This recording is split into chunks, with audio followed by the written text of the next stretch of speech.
Hey guys, David Armenta here again. So the misconception between a pre-qualification, pre-approval, conditional approval, underwriting, and all this other nonsense. What does it mean?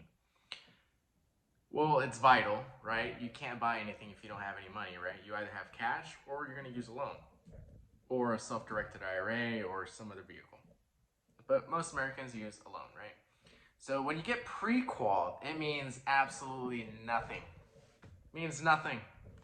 It means that on good faith, you told the lender that you got a job, you get W-2s, you've been employed for I don't know how long, and that's about it. And actually, now that I've been, in real estate for a few years, it's kind of surprising that we actually go under contract with just pre-quals. It actually amazes me,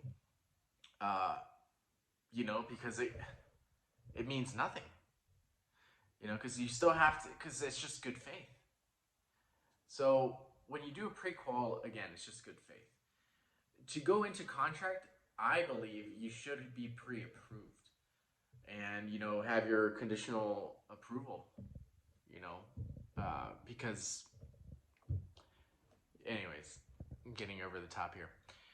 So pre-qual is initial investigation into your finances and the lender kind of vouches for you, right? Okay, great. Then you have to get pre-approved, right? So the lender will have to verify that you are indeed employed, right? Working 40 hours, 50 hours, 60 hours, whatever the case may be. And it needs to be in the same line of work, right? So you can't be a pizza delivery boy or girl and work for law enforcement like for the last 6 months. No, you can't be a teacher or an aide. I don't even want to get into it. Anyways, once you get pre-approved, great. Then you're conditionally approved, and that's where you want to be. So if you can submit so it's vital. I guess the takeaway out of this video is that whenever you're working with a lender, give him everything. Give her everything as soon as possible. Just get all the paperwork in and fight to get pre-approved, not just pre-qualified.